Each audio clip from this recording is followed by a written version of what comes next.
So, നമുക്ക് start ചെയ്താലോ അല്ലേ അല്ലേ? Yes, we'll start. ഇതൊക്കെ ആൾക്കാർ വരും. Yeah.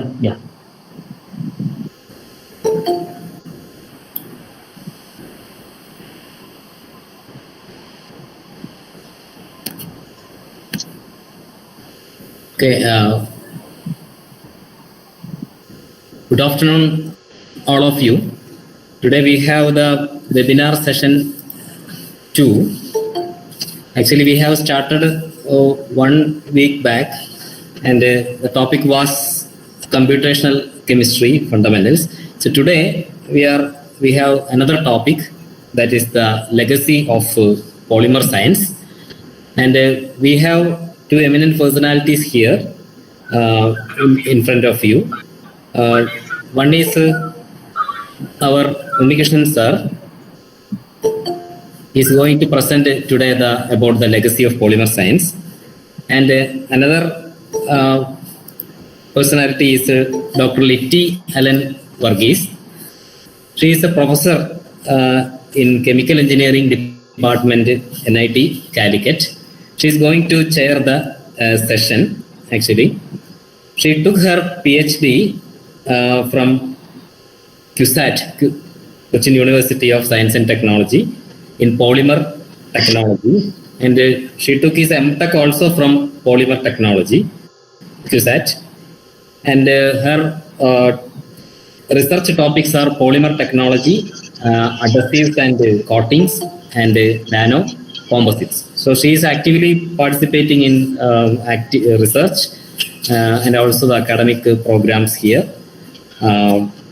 I welcome all of you for this session, and I especially welcome Dr. Litty Ellen Varghese to chair the session. Please, okay, madam. Thank you, Sujit.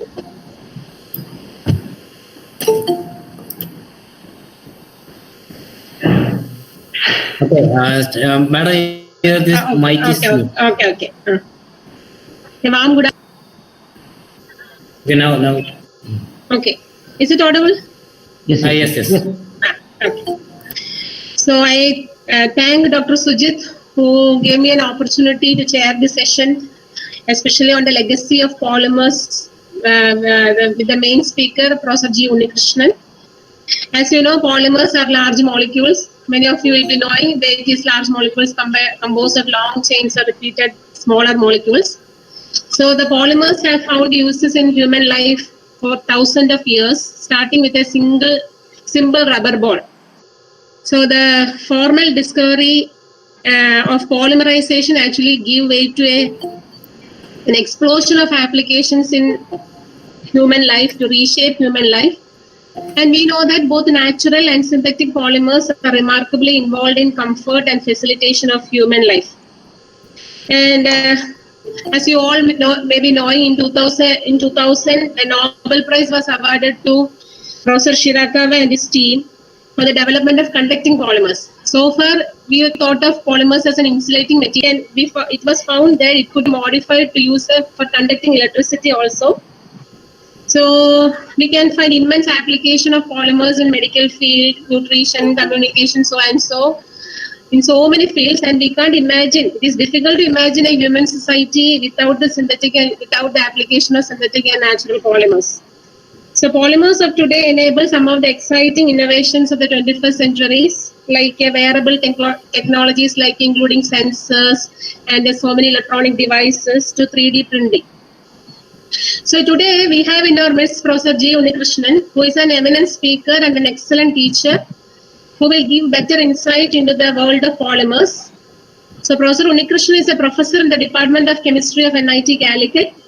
He received his PhD from MG University, Kottayam, with a thesis based on the transport characteristics of polymer membranes.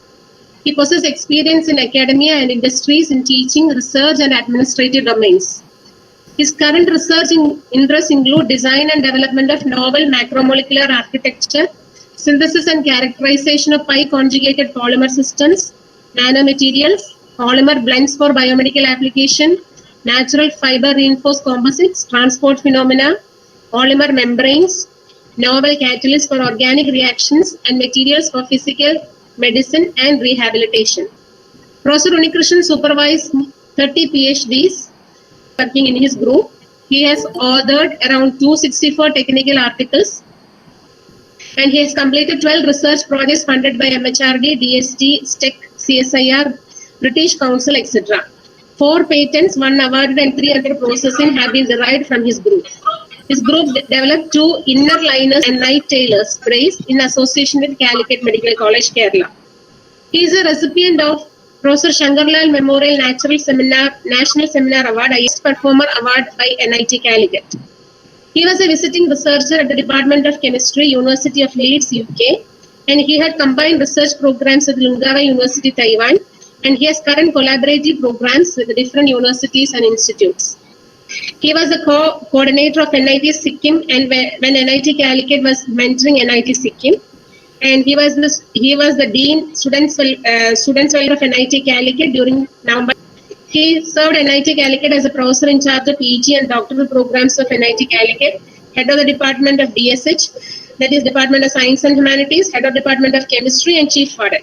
He is the founder secretary of the Calicut chapter of Society of Polymer Science, India, and he was the faculty in charge of Social Engineering Forum, the vibrant technical platform connecting NIT Calicut with public. He is a consultant or mentor for the development of polymer and lubricant products. So, with a wholehearted welcome, we welcome you, sir, for today's talk. Oh, thank you, Liti ma'am, for the introduction. Thank you very much. So kind of you. I welcome all the participants of this program.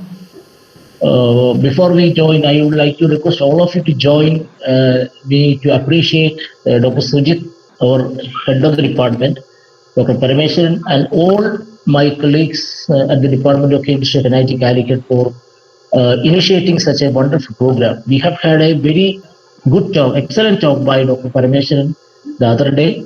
So I am honored by having an opportunity to speak to you today on this topic.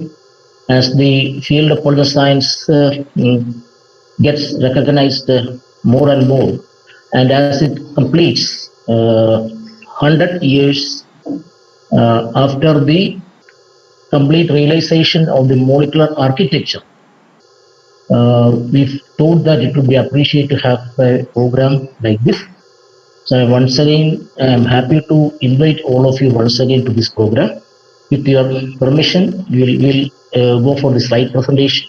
If you have some doubts, do not hesitate to interrupt me anytime. You can type at the chat box so that we'll be having discussion.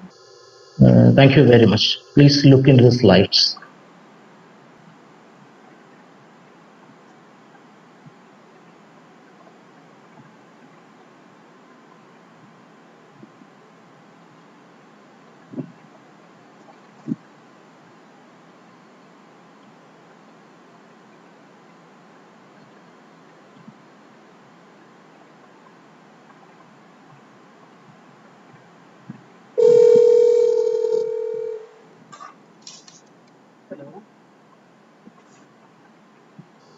Are the slides visible?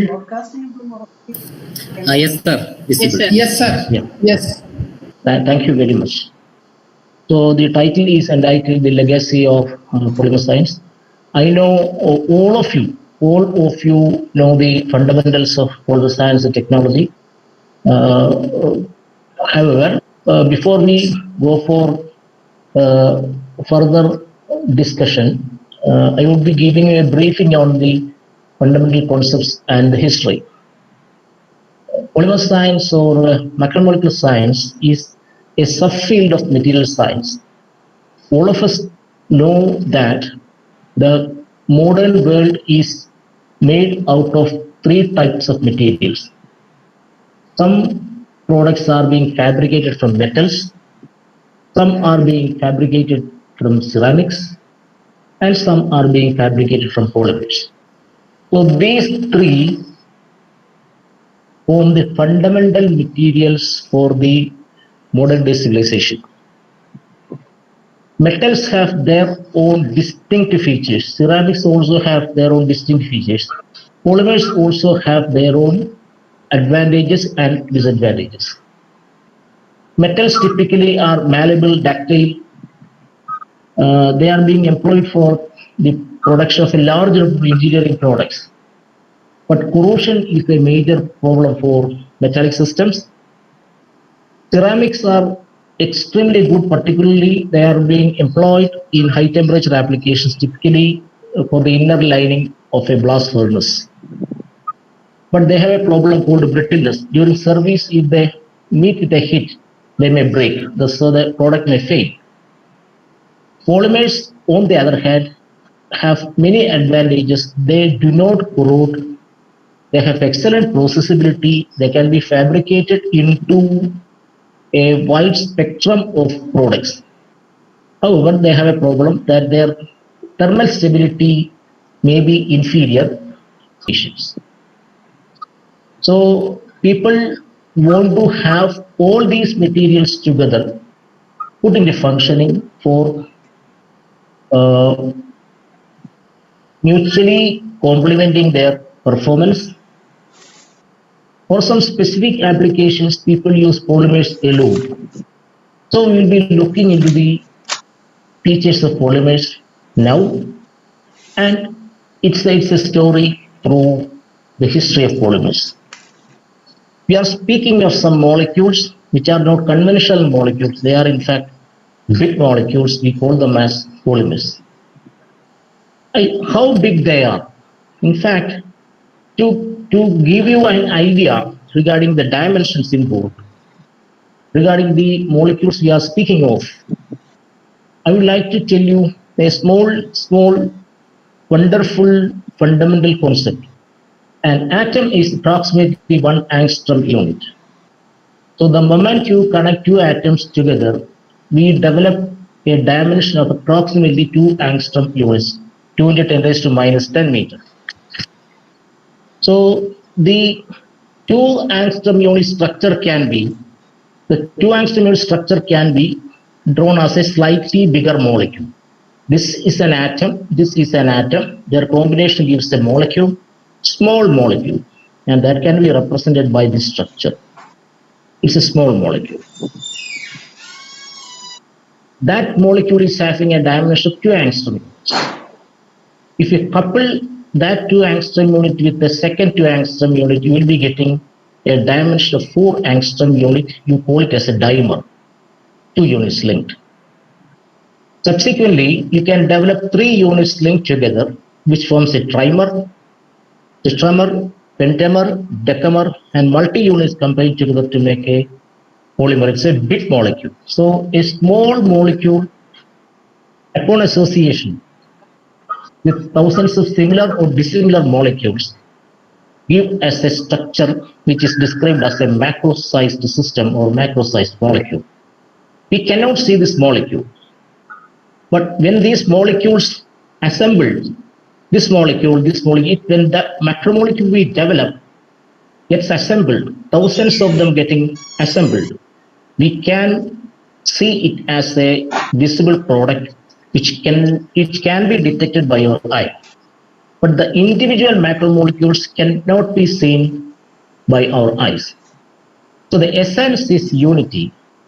Unity is strength. What we do is, in Reliance, in DuPont, in major companies, many of the companies, what people do is they take small molecules readily available, they advise them to associate by applying some temperature or pressure or some catalytic conditions to develop bigger molecules which are in nano dimensions or in micro dimensions.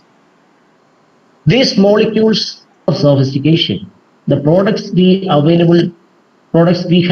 in the market, they can be generally classified into 4. Plastics. All plastics are belonging to a category of macromolecules of polymers, not vice versa.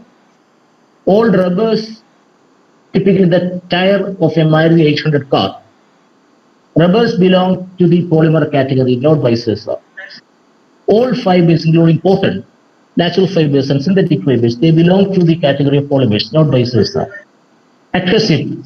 Most of the adhesives we have in market, they belong to the polymeric category. but not vice versa. If you look to this is an atomic microscopic image, you can see that there is a product. The product is subjected to examination through a high resolution microscope. You can see the individual molecules. This is the actual molecule existing within the system. So this is only one macromolecule, which is made out of small monomer individual units, small molecules which are known as monomers. They form a big molecule. Identically, another molecule is there. Third molecule, fourth molecule. You can see the dimension 25 nanometer. And upon getting all these molecules assembled, you do not see this, you do not see this, you do not see this, you do not see this. But upon assembly, you will be having the true product, which can be a plastic, which can be a rubber or a fiber or an adhesive formulation.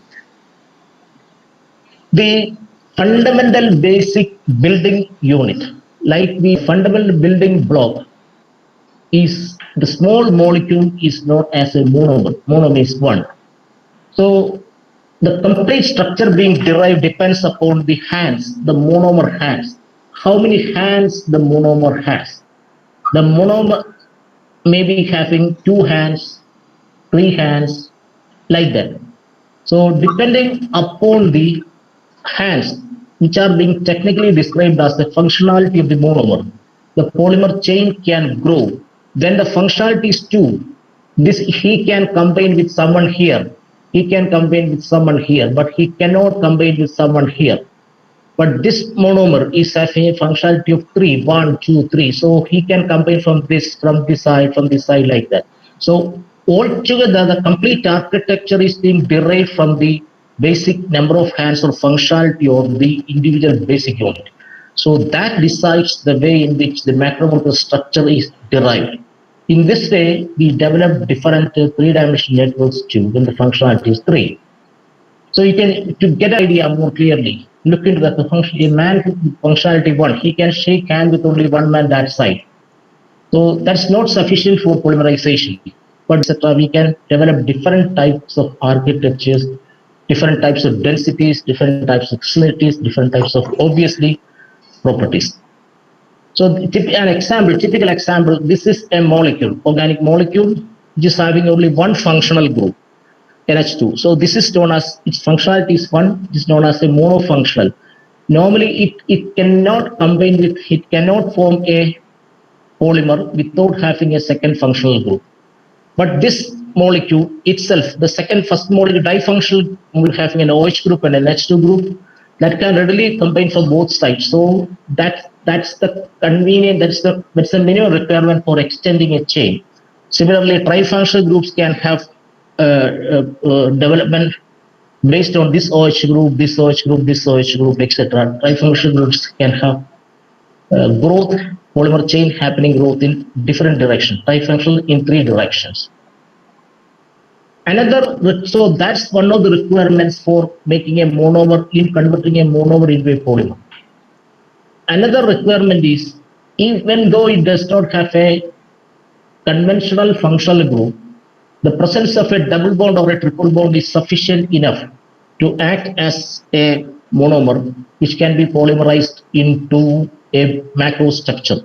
So the basic and necessary condition for developing a macro structure is the presence of suitable functional groups and sites of unsaturation. So what I said, I'm consolidating what I said now. Polyethylene is a macromolecule we extensively employ in our day-to-day life. It's derived from small molecules, ethylene, like that, is polyethylene. If you link together, you can see that these circles are in fact ethylene molecules.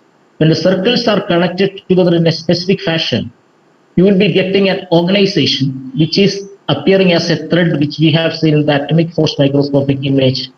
So it's a single structure. A single molecule, this is a single macromolecule or a polymer chain. Second polymer chain, third polymer chain, fourth one, fifth one, sixth one, etc. So if they are combined together, you do not see that. We cannot see these structures individually. But many such macromolecules assemble to form a visible product. individual macromolecules, they may be nano or maximum micron size, we may not see directly. Because the human eye can have a detection, is having a detection limit 2.058 to 0.072 millimeter. However, their assemblies can be readily viewed as a product. Typically, this is a polyethylene sample, granule sample. Actually, if you each granule, when you examine, you'll be finding beautiful organizations within this, which can be readily observed with proper magnification. Now, let us go through some background of the interesting thing is that the UR30. Now it's 2020, so this is much before 100 years. Henry Bretenote, he found that nature has wonderful macromolecules, polymers, but they do not be there. So he made first of all and cellulose acetate. This man is also known for, you may be known, he is the man behind the discovery of chitin and pectin, which is readily available in nature. So they did the development of celluloid, which is actually a mixture of nitrocellulose and camphor. That happened in 1830. Immediately, industry recognized the importance of that. They started making motion picture films out of this. So a lot of images could be made on the film, recorded in the film, and in New Jersey, in 1890, the first production unit was started. All of you find the first movie recorded film came on screen. And this is in 1833. This is the contribution by Berzelius. He's from Sweden. He is respected along with Robert Boyle, John Dalton, and Lavoisier as one of the founders of modern chemistry. And he was the man who used the term polymer for the ethylene. So that's an associated structure that was observed by Berzelius. Now we know that an assemblage was through we derived. 1840, Friedrich, Judas-Dorf, and Hayward, they found another interesting macromolecule from nature. They found the sap from a tree, which was later identified as natural rubber. Now we know it as the polymer of isoprene. If that material is mixed with sulfur, the material sticking property has been significantly reduced to prevent the material from becoming sticky. And that led to a great discovery in the world, which is rated as the most important 100 discoveries, inventions in the world. So 1844, this process is known as vulcanization, and this is heating rubber with sulfur gives you a rigid material having excellent elasticity. The world started moving faster than before with the introduction of tires. Continents got connected. Nations got connected. People's mind got connected. So this was an excellent finding, 1844 by Goodyear. We know Goodyear tires now. In parallel, Thomas Hancock received another patent, but that is from UK. This was the Goodyears were subjected to a US patent. And so we set off cellulose that is now treated as a plastic, as it is having a lot of workability. Plasticity means workability. We set off rubber, natural rubber. And in 1884, the third category of polymers appeared on scene. Chardonnay started the first artificial cellulose. It is a cellulose regeneration. So initially, cellulose was dissolved in copper-ammonium hydroxide, a blue-colored solution. And when the process was done in presence of sulfuric acid, the color was washed out to generate regenerated cellulose, which was having a lot of impressive applications. And in 1907, the first plastic was introduced. It's a thermosetting plastic called phenolformaldehyde resin. the work was done by Bakelite. We know that there is a product called Bakelite, which is the combination of phenol and formaldehyde developing a three-dimensional network. He is being viewed as the father of plastic industry. And actually, we are celebrating 100 years of polymer science now because the actual molecular nature of polymers, the earlier scientists could not recognize the actual assembly, small molecules combining to form bigger structure and their existence. Actually, this was questioned in many platforms, how it can be done. All understanding based on macromolecular science was surrounding around colloidal systems. Well, colloidal systems are having 2000 angstrom unit associations. Staudinger was a German organic chemist in 1920. That's why in 2020. So actually the work was started much earlier. He was the man. He proposed that small molecules get associated in nature.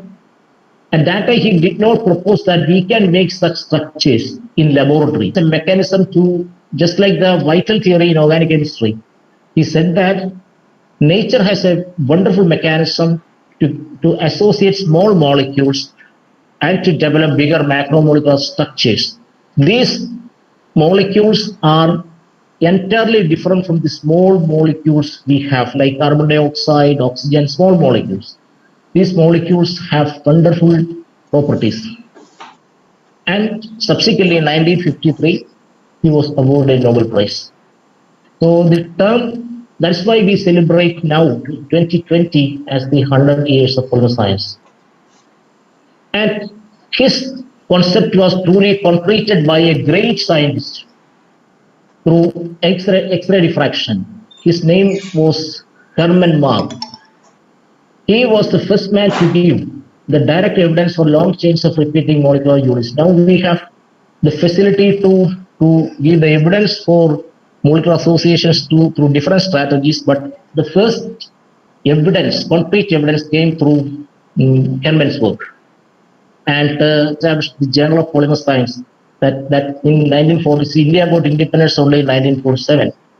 And another interesting thing is that Pauling learned X-ray diffraction to study proteins from the work of Mach. And this is the true change. Carothers of the very good organic chemist there, he developed a macromolecule in the laboratory, synthetic material in the laboratory by combining small molecules mimicking nature. Staudinger said that macromolecules are existing in nature, but he did not know how to make such structures in the laboratory. Carothers proved that we can do conventional organic chemistry. Conventional organic reactions can be extended to develop bigger molecules in addition to the development of small molecules. So that was a great realization for the scientific community.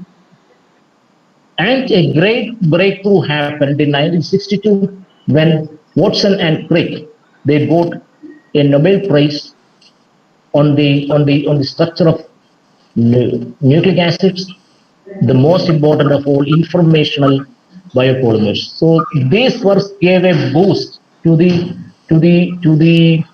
multiple directions possible for the domain of polymer science.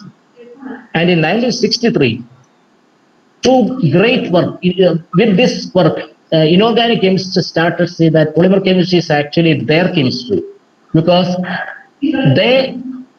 Ziegler and Natta made beautiful catalysts to make structures, not disordered structures, highly ordered structures. Normally, when polymerization happens, when small molecules combine in a beaker or in a reactor, the scientist does not have a control over the process.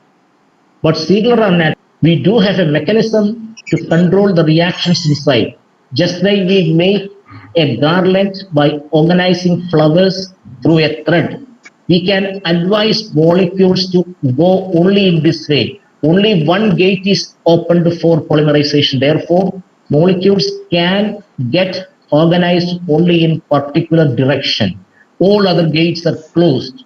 Now we do that chemistry by using different stereochemical strategies. We are introducing into the substrate, we are introducing different bulky groups from different sites. So stereochemically, we block the entry of the reactant through that side so that the reactant can enter only through one gate. So specifically, the organized structures can be derived. They mainly used organometallic compounds for the new polymerization. They were 1963 Nobel Prize. So they developed two types of catalysts. One type is heterogeneous, second type is homogeneous. The heterogeneous catalyst based on they developed first titanium compounds in combination TiCl4, typically TiCl4 combined with aluminum. So this combination was wonderful to develop stereochemically oriented structures having high degree of crystallinity, because crystallinity plays a very critical role in many of the properties, including electronic applications and biomedical applications. And the homogeneous system they developed basically include titanium, zirconium, etc.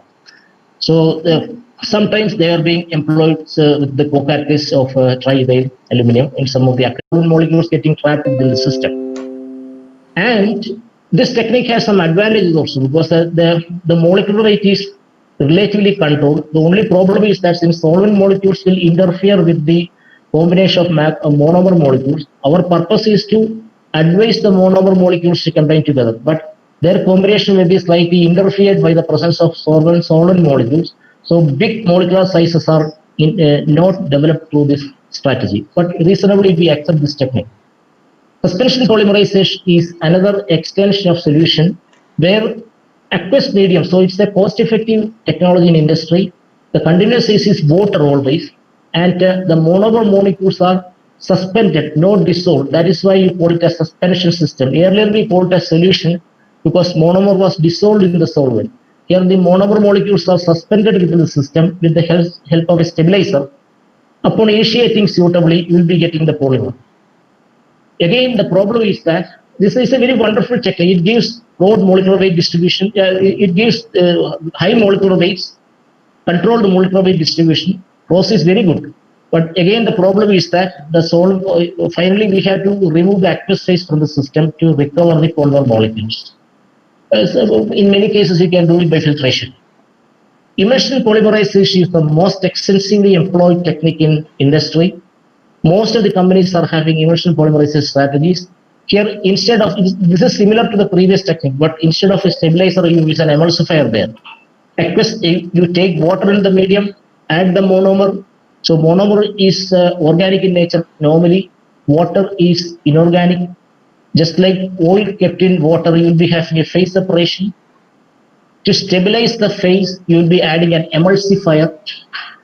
Emulsifier should be optimized. There is a concentration of the emulsifier called a critical micellary concentration, CMC.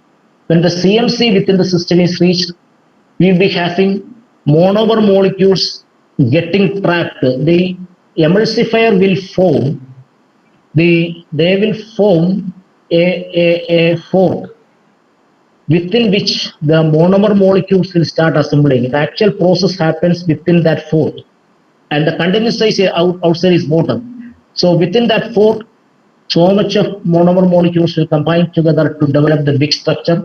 When the big structure is derived, it will exert a stress to the emulsifier fork that will automatically break, and the polymer chains will be getting suspended in the medium. It's a very beautiful concept. A large number of publications in JACS can be seen on this immersion polymerization, JACS and macromolecules. And the basic mechanism of all the polymerization process, these are the processes what we said, emulsion, suspension, etc. are processes we do. But that is happening on a stage.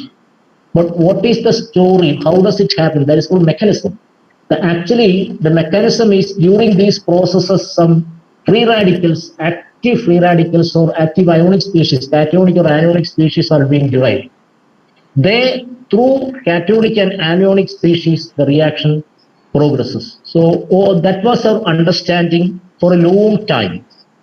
And now, These are recent strategies in polymerization. Those strategies have been employed at least for 50 years. Now people look into companies, these things have not yet been fully commercialized. The recent strategies include RAFT and ATRP. RAFT is known as Reversible Addition Fragmentation Chain Transfer Mechanism, RAFT. Reversible Addition, Fragmentation and Transfer, RAFT. This is a simple free radical mechanism, But in addition to the reagents we said, a polymerization system needs the monomer, a medium it requires, an initiator it needs. The initiator will start the reaction, it will start colliding with monomer molecules. They will get, just like we connecting our hands together, they will start forming macrostructures. But a RAFT technique incorporates a RAFT agent, typically a thiocarbonyl thiocompound. This compound is introducing a wonderful mechanism into the structure. I think you can see the slides. All free radical mechanisms starts with an initiation step, progresses with a propagation step, and ends with a termination step. Meaning I am showing step 1 as the initiation system. Step 2, initiator will form some free radicals. Initiator will initially form a free radical that will hit with a monomer M to form the first part of the polymer. That will, in the second step, that will keep on, the process will keep on, but the first monomer molecule will be combining with the, or the growing polymer chain will combine with the monomer to develop subsequent chains. Chains will keep on growing. That is the conventional free radical mechanism. And finally, the second, third step, fourth step, and fifth step are not there in a conventional free radical mechanism. You will be readily dashing into the termination phase. But the RAFT mechanism says we can have a better control on polymerization. Once the polymerization starts, we cannot enter in the reaction. We cannot interfere with the reaction. The reaction will keep on going till all the monomers are consumed. But RAFT technology says it's a living polymerization strategy. It said that this is a capping and decapping mechanism. If you introduce a specific chemical, specific reagent, that reagent will block the growing, you can see step 3, the polymer chain, growing polymer chain will be interfered. Actually, this is looking for a fresh monomer. But this monomer, before the monomer reaches the polymer growing chain, the RAFT reagent will combine with it and temporarily, it's a fully reversible, temporarily block the reaction. So at that stage, the reaction is stopped. And if you want to develop that specific molecular masses from the reactor, you can remove the polymer product from that stage so that you develop only molecular weights of that specific strategy, that specific region of that specific molecular mass. And then that is the capping mechanism. Then when you can subsequently reinitiate the reaction by a suitable strategy. Again, this R dash will react with the monomer to form polymer. It will start. So the actual continuity of the reaction is temporarily blocked, which is later initiated by the RAFT agent, RAFT adduct radical, and the chain will keep on. You can see the RAFT adduct radical intermediate formation and RAFT main equilibrium. So you have the steps. You can see that RAFT judiciously the RAFT agent interferes with the polymerization. So these steps are not in a conventional polymerization strategy. And ATRP is atom transfer radical polymerization. It's a wonderful on-and-off mechanism. This is again played by inorganic chemists. They say that the polymerization reactor can be effectively controlled. If you introduce some copper complexes into a system with alkyl halides as the initiator, the reaction will be proceeding. Polymerization will be happening when the copper 1 complex, copper 1 system is active. And if you introduce, it's a redox chemistry. When copper 2 species, copper 1 complex is getting converted to copper 2, the reaction is stopped. And to reactivate the process, copper 1 is regenerated. then copper 1 is temporarily killed. Copper 2, though no reaction. Copper 1 polymerization, copper 2 no polymerization. So switching on and off mechanism can be, these concepts are being done by chemists, just like an electronic circuit. The chemists control the reaction by simply doing a redox chemistry in ATRP. The most important finding recent years came in the form of a Nobel Prize in 2010 by the work of Heck, Negishi, and Suzuki, who were awarded 2010. And this is for developing their awarded Nobel Prize. And all other people working, even in fact, they were deserving. Many people were working that time for the Nobel Prize, but unfortunately, some did not receive because of multiple reasons. A typical citation from a reaction using palladium catalyzed coupling, the regio regular synthesis of heterotyl 3-alkyl thiophene polymers using nickel catalyst is a Negishi condition using a specific catalyst. The mechanism involves initially regasing. Regasing is most students may be knowing that this is a highly activated zinc generated from zinc salt and an alkali metal, highly active. Oxides are absent, surface area is very high, therefore people go for this type of catalyst. The zero valence zinc undergoes oxidative addition with the 2,5-dibromo 3-alkyl thiophene or some other derivatives to afford an organo-zinc intermediate, as you can see. And the regio selectivity is excellent, 98% regio selectivity, which can subsequently be polymerized into the product by the nickel catalyzed Negishi coupling. A good example.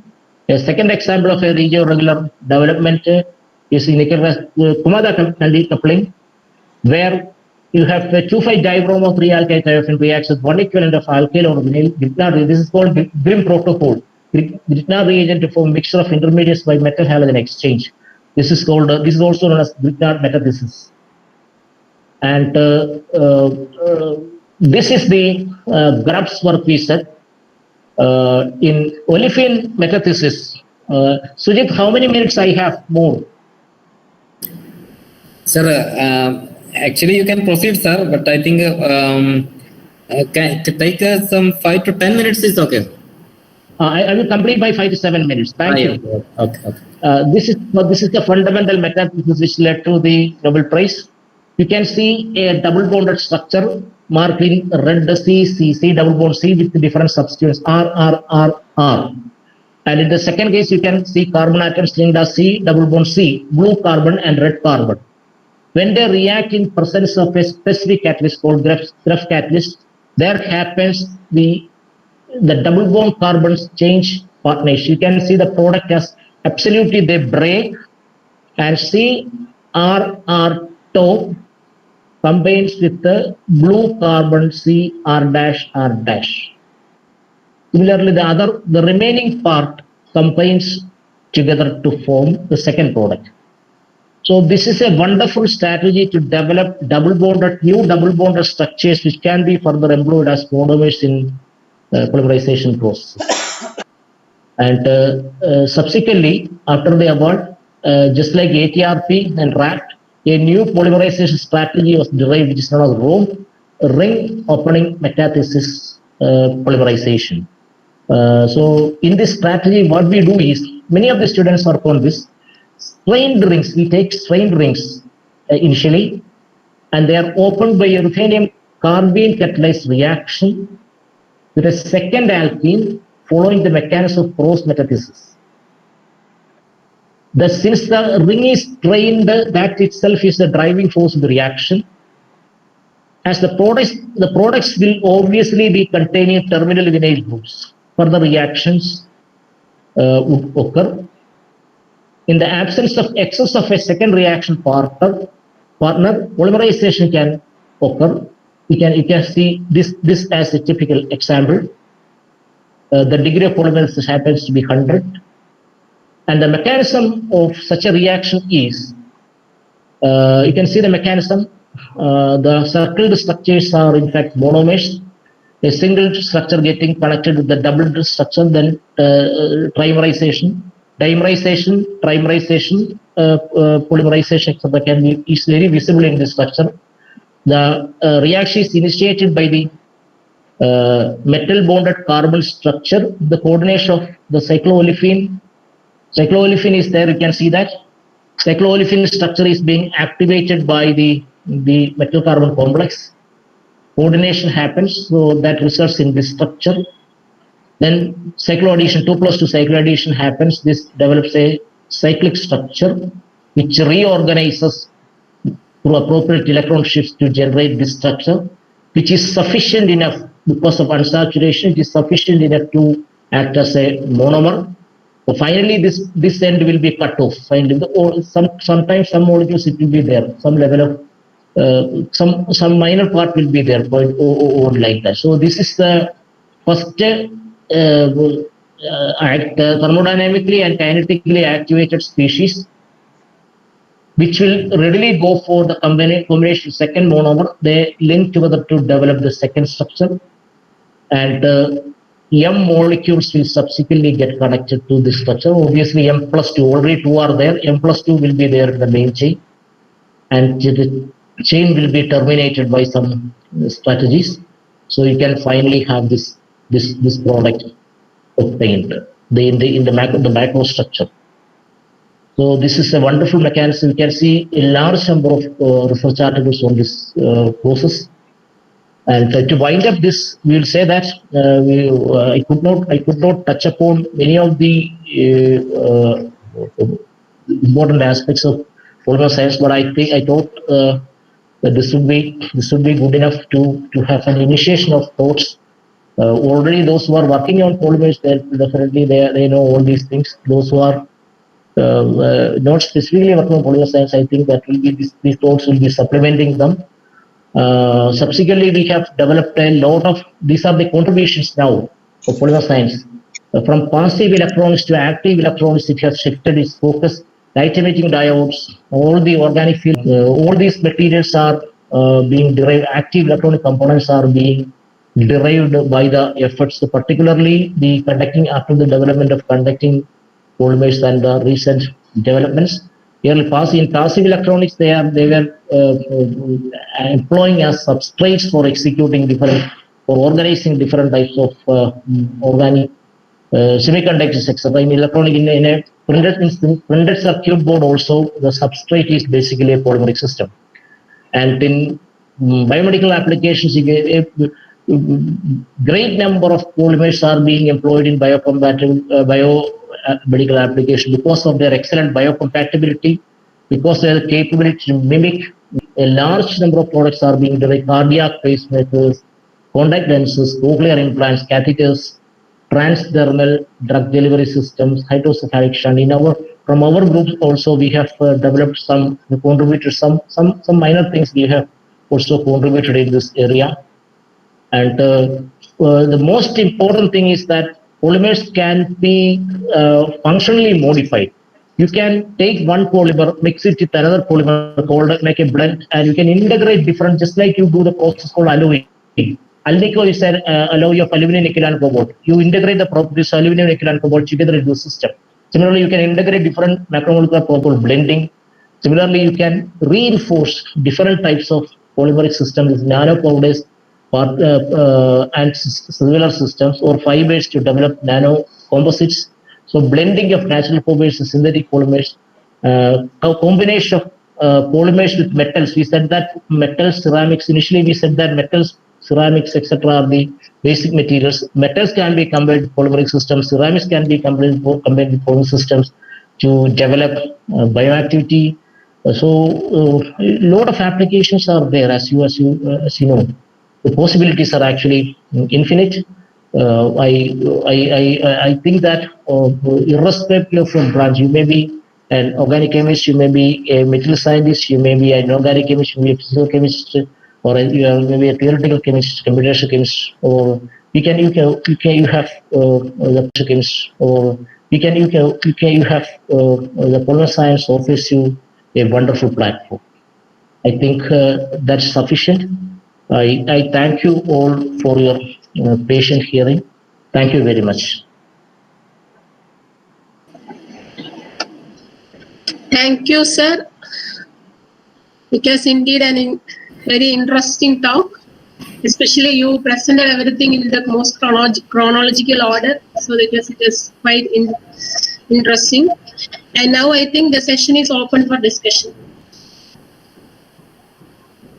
Thank you, madam.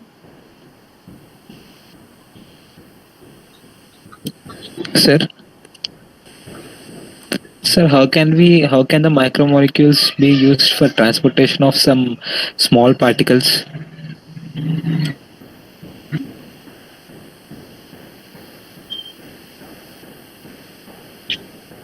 Sir, your microphone is mute. Drug delivery systems, yes, it can be employed. The transport phenomena in polymer system is a very, very big topic. In our library too, there are beautiful books on transport phenomena. Polymers are being used as membranes, number one. They are being employed as drug carriers. So when some specific drugs are entrapped in polymeric systems, you can break the case, polymer case, by suitable triggering mechanism, by through pH activation, thermal activation, or mechanical pressure activation. You can slowly release the drug in the bloodstream, which is known as controlled drug delivery. That is one application. You can encapsulate molecules into this. The only condition is that the drug should not react with the case. Typically, casein in milk, we have a macromolecule called casein that is being employed as the for containing, encapsulating large number of. And finally, when the drug is released in the body, it will undergo degradation and it will be ejected from our body. That's one application. Second application is large number of polymeric systems are being employed as membranes.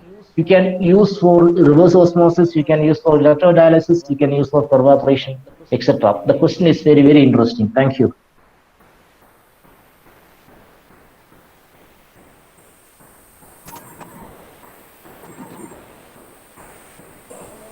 Hello. Yes. Sir, it was a wonderful presentation, very nice presentation, sir. I do have a question. Yes, ma'am. You Sir, are also an expert. You are also an expert in this field. Sir, the question is, we can easily prepare the polymer. We can have it for many applications. Is there a known mechanism to destroy the polymers after the use? Yeah, many of the systems are, madam, degradable. Now people focus on degradable systems. Earlier, what people were doing is that they were trying to recycle it. They were trying to reuse it. If initially they will try, after making a product, they will try to reuse for some purpose. If it is done. But if the reusing is a distant possibility, people try to recycle it. They will they will subject it to a solvent treatment or a thermal event and melt it and convert it into a suitable product which can be employed for some other purpose. So reusing and recycling were the strategies being employed earlier. Now, as you rightly pointed out, your group also is doing in the same way. Macromolecular systems are being made. There are different strategies to make them biodegradable. Typically, a laptop functioning for some time. After some time, when you throw it in the environment, bacteria, microorganisms will start acting on that, and they will undergo degradation once the thin film coating given to it is removed. So many people are typically starch-based polymers are being derived. Philips company makes headphones. Earlier they were using synthetic plastics. Now they are using natural polymers having functionality capabilities similar to plastics. So after them, even though we dump it into the environment, obviously it will not take much time to undergo degradation. Okay, sir. Thank you, ma'am, for the good question.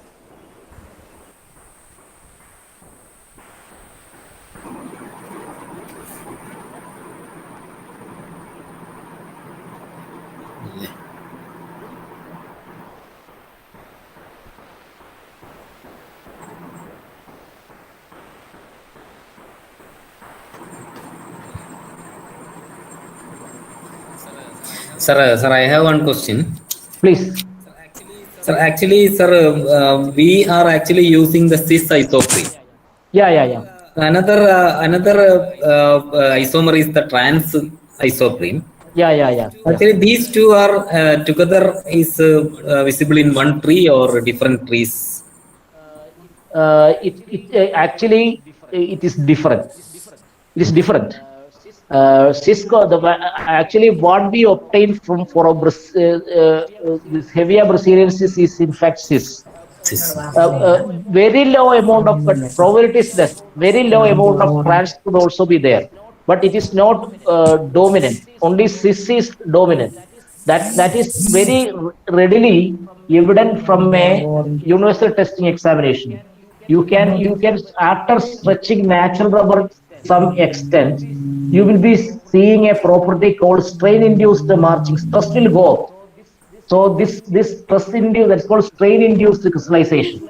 That crystallization, if it has to happen, only one form should be there. So generally that is obtained from the transform is obtained from some other tree. I do not remember its name exactly. Okay.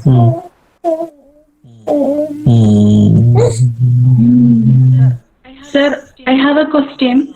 Please. Shana, What is the compatibility? you are Shana. What is the compatibility of? Hello. Okay, Am I audible? Yes, Shana, I'm listening to you.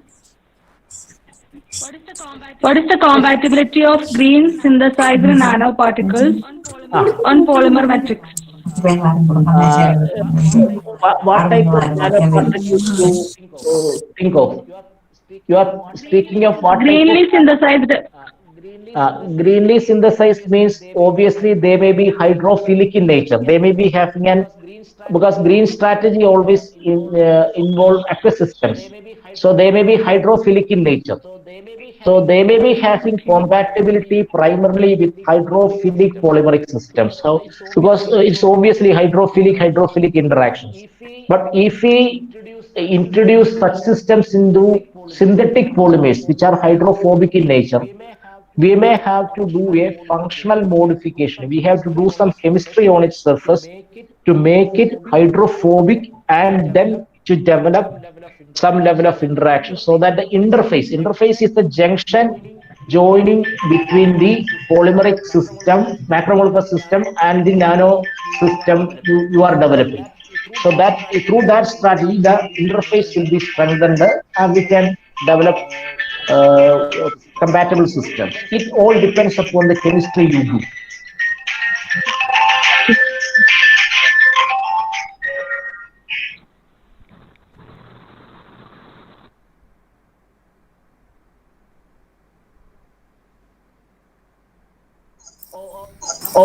Someone asked about ring opening polymerization. Someone asked about ring opening polymerization. I will say ring opening polymerization is a very good strategy to make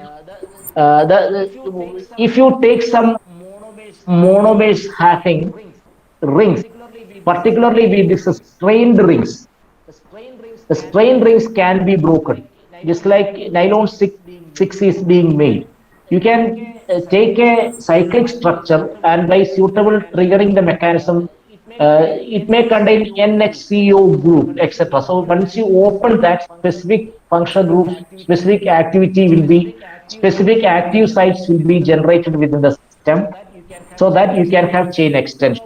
Ring opening is just now, as we discussed, the ring opening is a wonderful strategy people now follow for many of the polymerizers who are developing many polymer products, but only condition that rings should not be having very high stability. If the ring is having a lot of energy, which is not generally advisable in industry. Second question I have seen, do we have, what is that? Do we have a substitute for plastics? That is the question. Am I right? Yes, sir. Is there any alternative to polymers? Amina Hamnes. Yeah. Alternative polymers means yes, that is our job.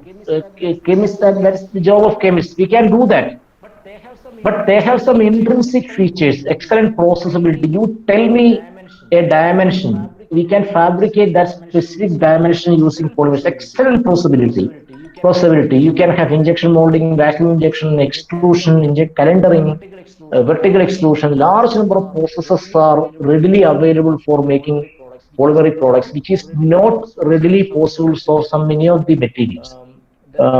Therefore, currently the answer is no, but in future there could be. The functional modifications are in fact we are using some nano particle incorporation, blending strategy, development of IPNs. All these are very good strategies. And once you do all these processes, the product you are obtaining will be totally different from the initial basic polymer. In that way, we can say that we are functionally modifying it. The basic features will be completely removed and a new set of properties will be inducted into the system. Did I answer to you, Amina? Hello? Hello? Hello? Hello? Hello? Sir, I think She Amina has is not written answer. Okay.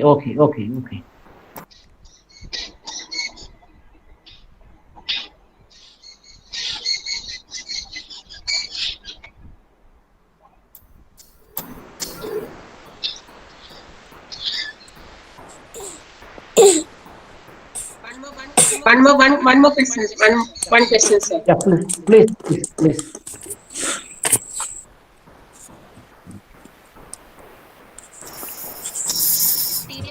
Criteria to keep in mind while mixing polymers. Okay. Keep on What are the going. criteria? Yeah.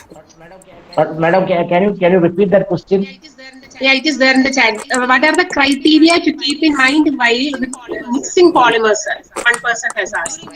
During mixing Criteria. polymers, what are the criteria?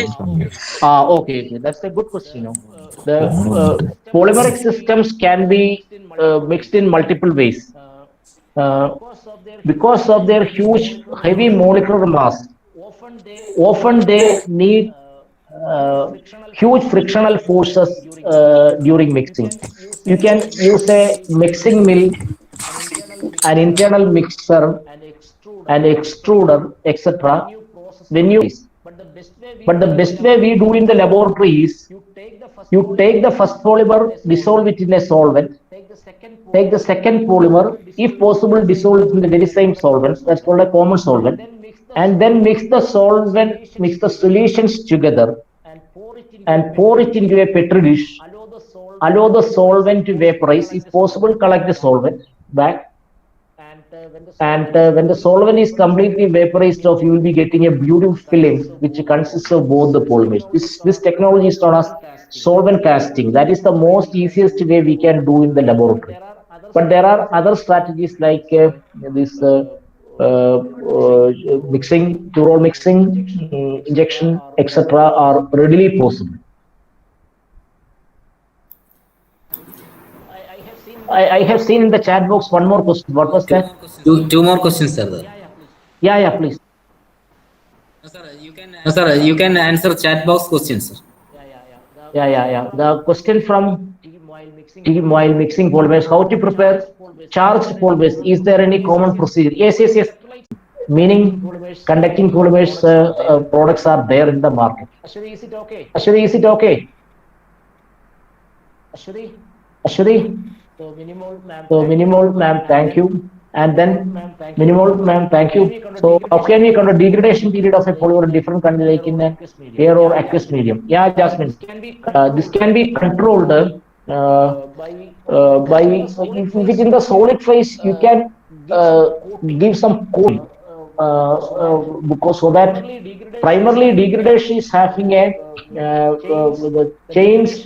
The degradation happens by in presence of oxygen and moisture. hydrolytic degradation or oxidative degradation, service temperature of a polymer product, you can do by some proper incorporation of some metallic products, because metallic systems are having high thermal stability. So you incorporate nanoparticles of metals, system will be having high thermal stability. Like that you can improve.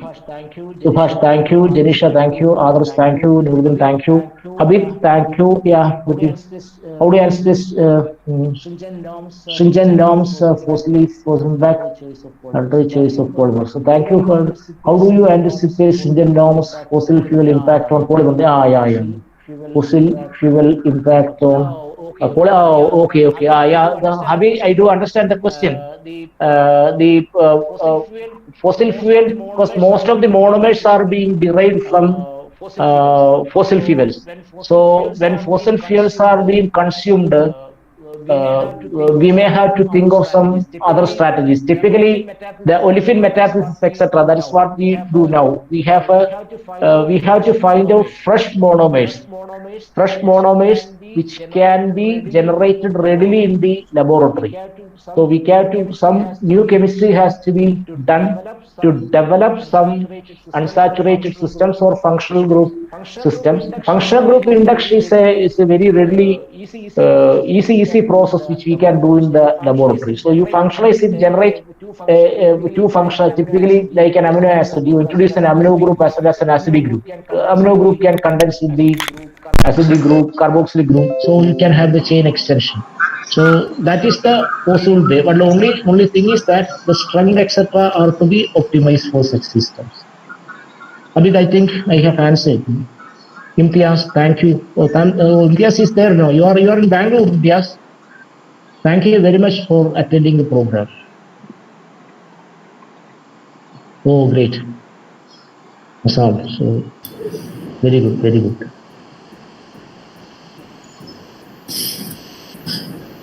Madam, I think if you do not have further questions, you can conclude the session. Yeah, I think there are no more questions. So, Mr. Unnikrishnan for this informative session on the legacy of polymers. So it was really an inspiring talk. And I congratulate all the Department of Chemistry, head of the department, especially for arranging a webinar series like this. And I hope all those who attended enjoyed a lot, and it was quite informative. Thank you.